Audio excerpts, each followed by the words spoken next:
Hi, everybody. Welcome back. And if this is your first time joining us, I'm glad you're here. My name is Chris, and I was asked by Create More, Fear Less to create a video series about storytelling, and that's what I'm doing. Before we get into the exercise, we start each video series with a little centering activity to kind of get us in tune with how we're feeling, where we're at right now emotionally, and also to just, give us a little bit of pause to get in the mood. So, all you need is something to write with and something to write on. I use strips of paper, but you can use whatever you want. And you can write full sentences, you can write a word, or you can even draw a picture. So right now, I want us to just take a moment, think about how you're feeling, what's happened so far today, kind of where you're at right now in this space. And if you have any worries, any anxieties, any kind of tensions in your body, take another moment and just write what that feels like or write what those worries are. And again, I say this every time, you don't have to share what those worries are with anybody. You can just write them down and then fold up that piece of paper and tuck them away. Or you can share them if you want to. I'm always going to share with you kind of what's going on with me right now. And then I'm either going to put those in my worry jar or I'm just going to hold on to them for a while.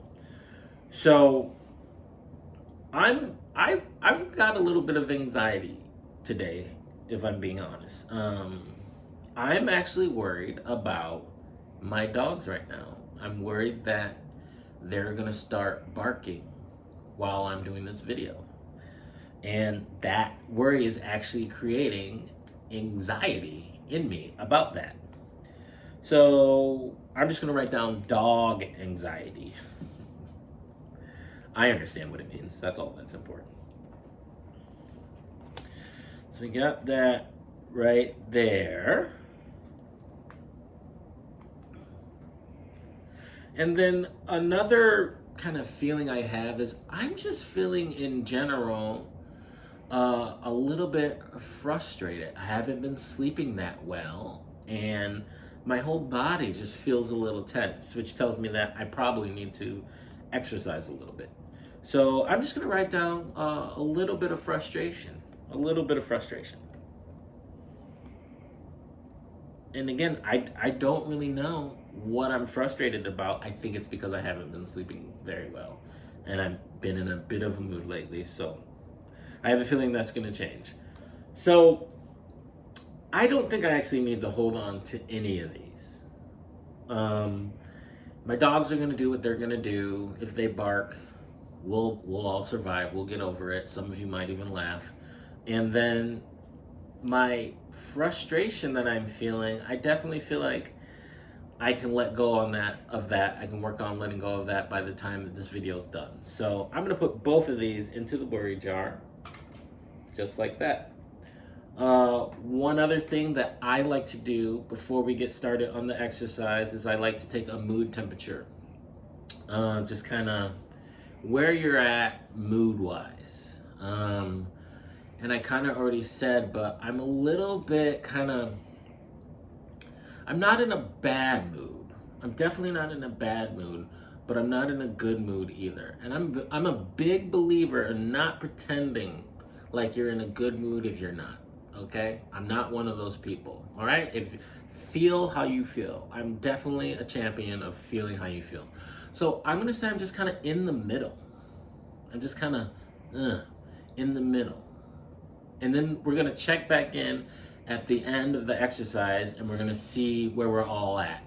We're going to take another mood temperature. So let's get started with the exercise. By now, if you've been watching some of these videos, you realize that for telling stories, you don't actually need, or at least in the way that I'm teaching them, you don't need a lot of materials, right? Which is great, which means you can really do this anywhere. You don't need equipment. You don't need giant poster board. You kind of just need your memory, your voice, maybe a pen or a pencil might help, and some paper. So what I want all of us to do right now is I want us to think about, and you're going to pick one. Think about either one of your favorite books,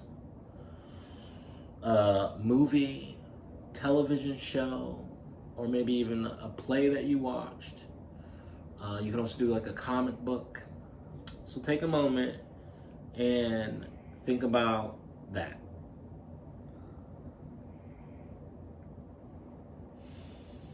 And again, I do want to say that I know that not everybody has seen a play. Totally makes sense. Don't worry about it. If you don't like comic books, that's totally fine. But try to pick one of those platforms. Again, it was either a book or a movie, television show, comic book, or a play. So try to pick one of those platforms, and we're going to explore our choices. So as always, I'm going to share with you mine. I'm going to use the platform of a comic book. I'm going to pick one of my favorite comic books from my youth. And it might surprise you. Some of you might have never heard of it. But before we do that, I want us all to think about why we chose the platform that we chose. So for me, it's comic book. Why did we choose this platform? Who are the main characters? What do we know about them? Do we feel a personal connection to the main character or to the main characters? Like, why are we watching this? Why are we reading this? Why is this important to us? So, like I said, I picked a comic book, and it's a comic book from my childhood, and that comic book is called Archie. So Archie, some of you might be familiar with, because I'm a lot older than all of you, but some of you might be familiar with Archie because the CW is doing a television show kind of based on the comic book that I grew up with. Like I said, in the 80s, and I think it's called Riverdale. It's nothing like the comic book, but and that's probably backwards, I don't know. But this is the comic book that I grew up, and I loved it. It was always at the checkout in the grocery store. There was what was called a double digest, and it was just a thick kind of 40 pages of comics. And it was just all about Archie and his friends, and I loved it. I loved it so much. So, why did I love it? Because Archie, for me at the time, it just told a great story. I was personally connecting with Archie. So think about whatever it is you chose and take this moment right now. Why did you choose that book? What was it about that character that you connected with? So for me, Archie he had a lot of friends, but he was also an outcast. He was also always different. He had this bright red hair, right? No one else seemed to have red hair, except for his mom, I think. But no one else really had red hair in all of Riverdale.